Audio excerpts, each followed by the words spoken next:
The number arrives in your inbox at 6:47 a.m., $47,200. That's the balance. Student loans, one credit card from freshman year, a laptop on a payment plan. You are 23. You work in a cubicle on the 14th floor of a building you cannot own. You tell yourself it is temporary. Everyone starts here. This is just how it goes. You pay the minimum on 3 accounts.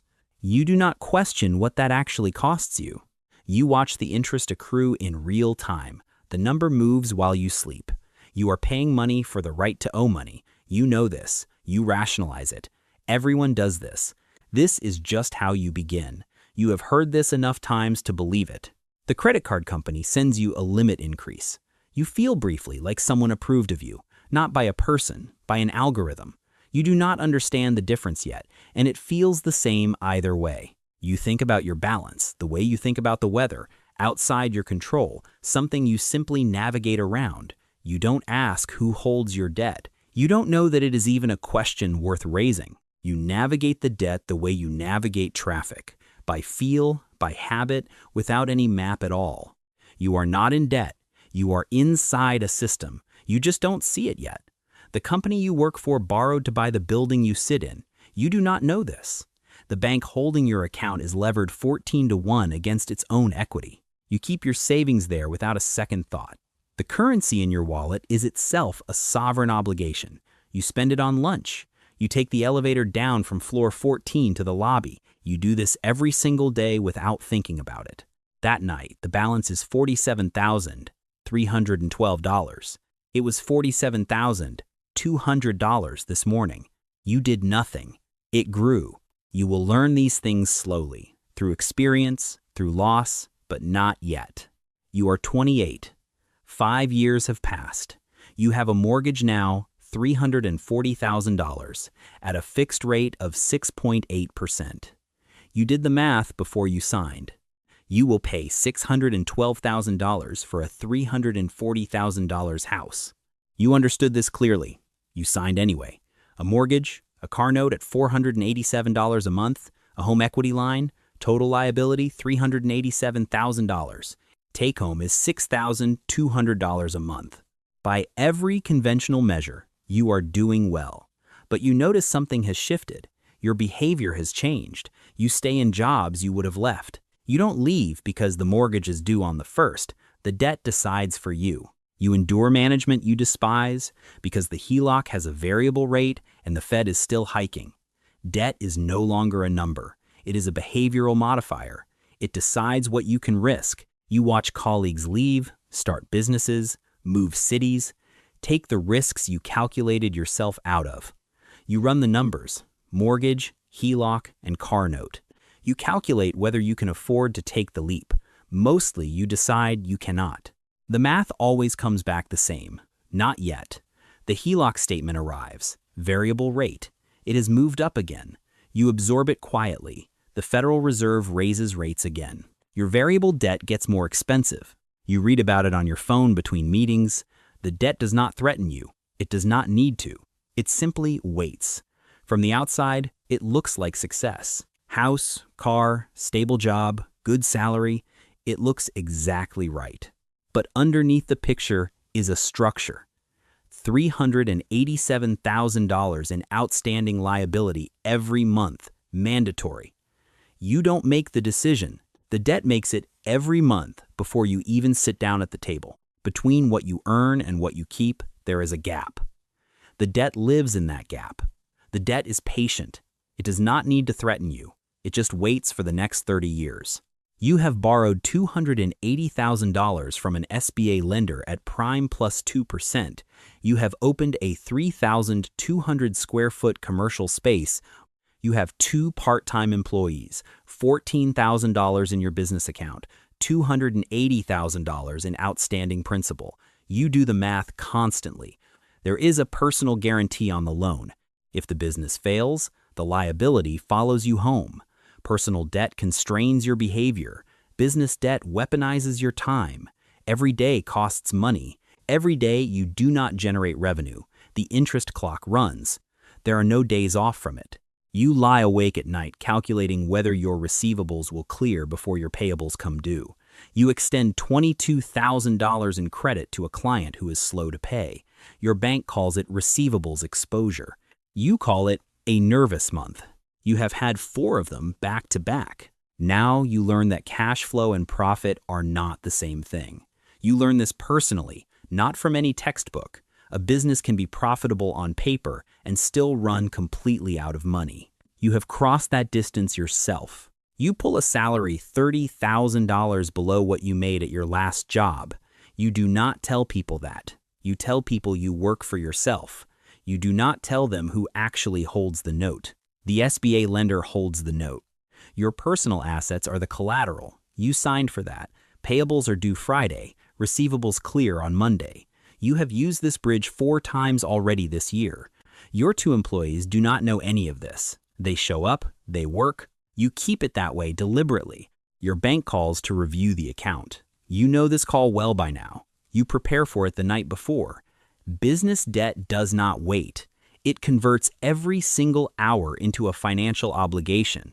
You do not regret it, but you understand the weight now in a way you simply could not have before you were inside it. The loan does not care whether it was a good month or a difficult one. It is due regardless of everything. You are the VP of Finance at a mid-market company. $480 million in annual revenue. You manage $120 million in revolving credit facilities across 3 banking relationships. You know your debt covenants better than you know your own lease agreement. Every ratio matters. Net debt to EBITDA no more than 3.5 times. Interest coverage minimum 2.8 times. You track these every quarter without exception. If you breach a covenant, lenders can accelerate the debt. The company faces a liquidity crisis immediately. That scenario lives in a folder on your desktop. You update it every 90 days without fail. You have restructured the company's balance sheet twice in 4 years. Both times you bought time. You refinanced short-term paper into longer-dated instruments. The interest costs more. The extended runway saved the company. You negotiated through 3 sleepless weekends to keep 2 facilities from calling a default event. The press release said improved capital structure. What actually happened was something else entirely. No one outside your organization knows what you did. No announcement, no recognition, just the result. Debt at this level is not personal. It is structural. It is a tool you deploy with precision. You no longer think of debt as something you owe. You think of it as something you operate. Every quarter you present to the board, leverage ratios, covenant headroom, and facility utilization, clean and exact. They see the ratios. They do not see the 3 weekends, the calls, or the contingency folder you maintain religiously. You remember when $47,200 felt like a crisis. Now you manage $120 million before breakfast. The vocabulary shifted somewhere along the way without you fully noticing.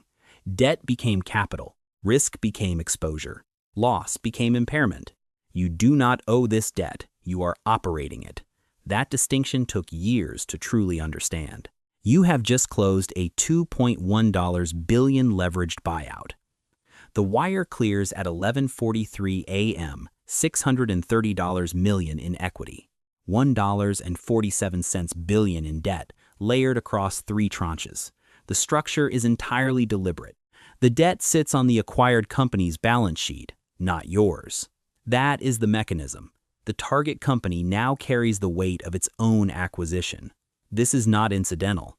It is precisely the point. You are a managing director at a mid-market private equity firm, 7 platform companies in 6 years, 3 performing well, 2 are being restructured, 1 sold at 4.2 times return, 1 you do not talk about openly. You understand leverage at a molecular level now. You know exactly how much debt a business can carry before it begins to fracture. You push companies to the outer edge of what they can sustain deliberately. You call it capital efficiency. Your LPs call it strong returns.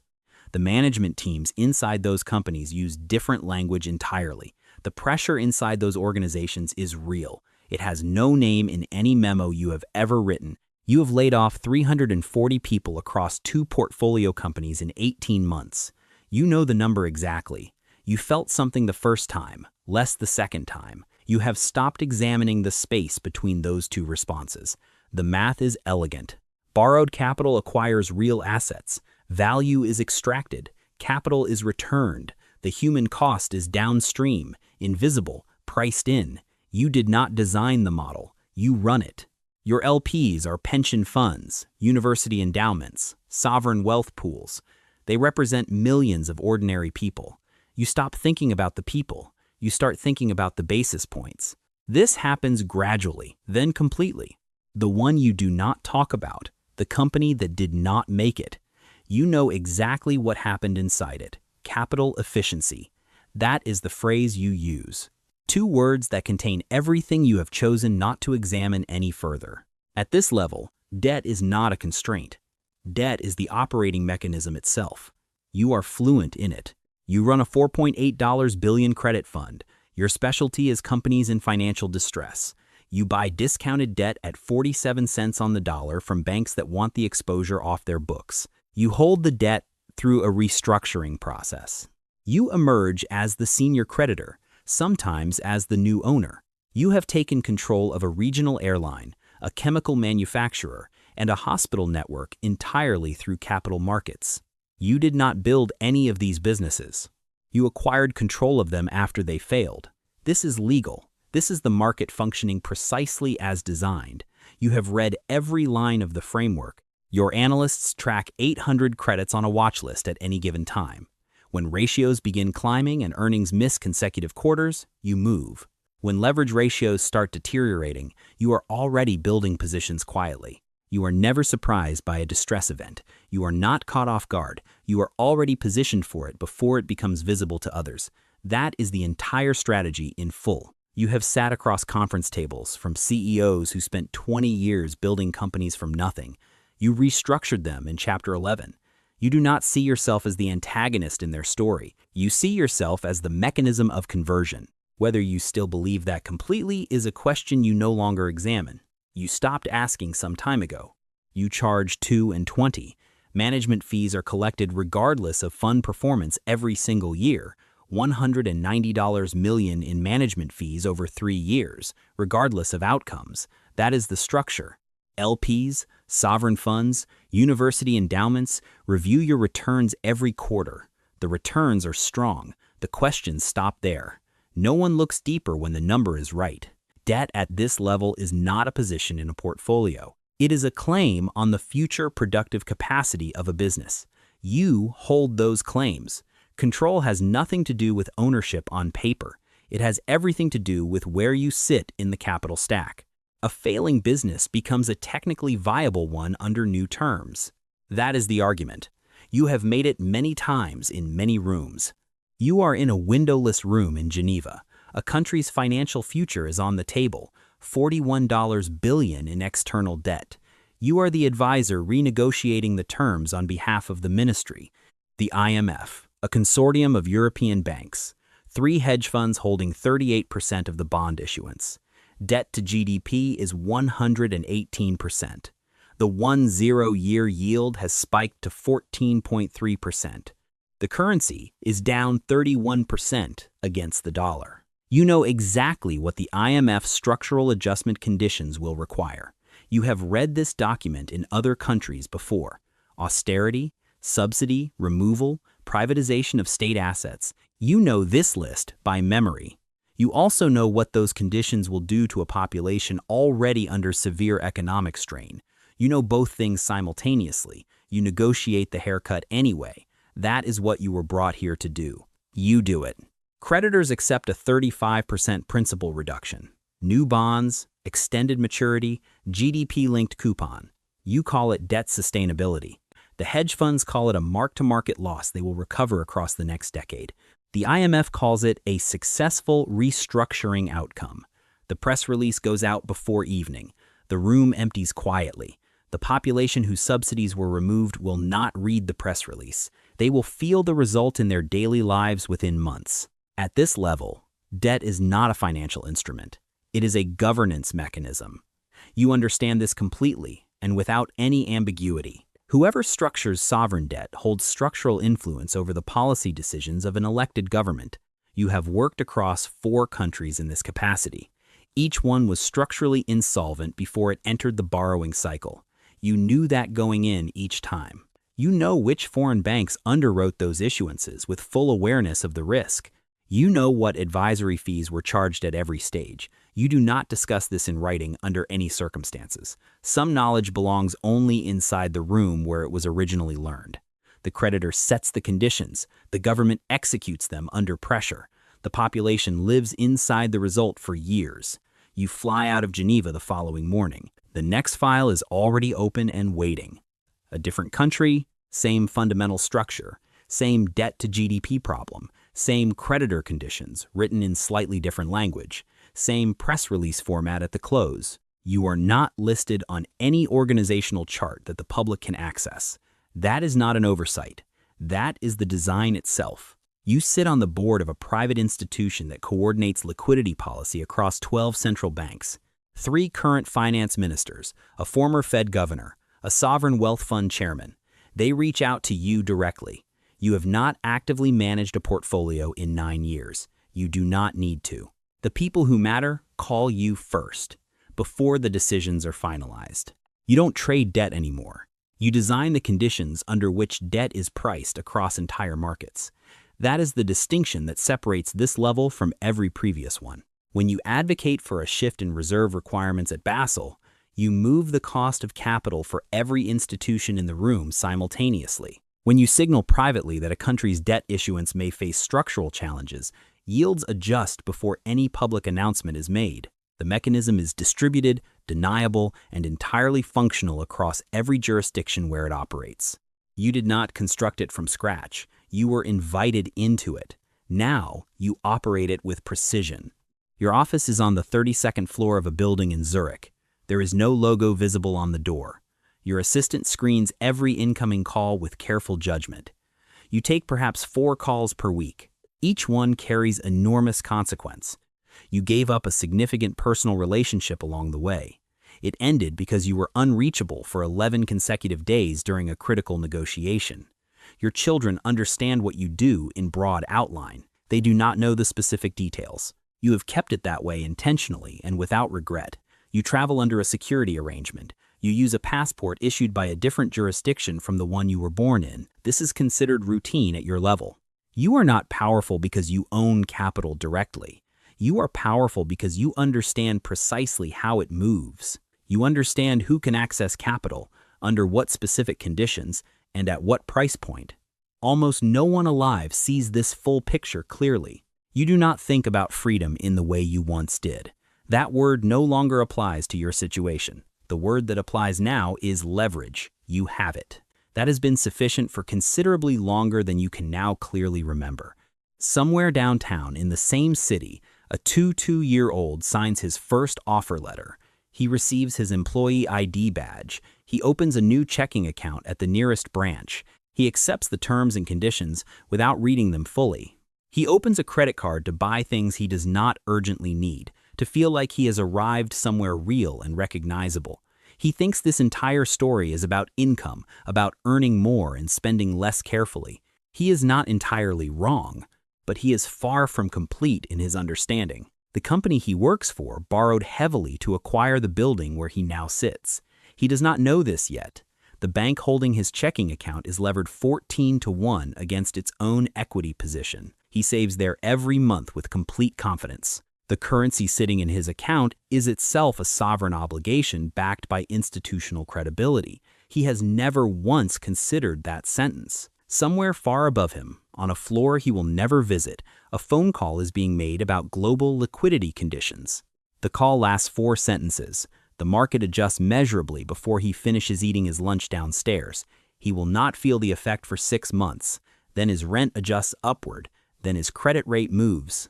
Then he finally notices something has changed around him. The system does not announce its presence or its intentions. It simply arrives quietly inside the numbers on his monthly statements. The system has always been operating here. It existed before he arrived at his desk. It will continue long after. It does not require him to understand it in order to function perfectly. You started with a balance. You ended with an architecture. That is the full distance this journey covers.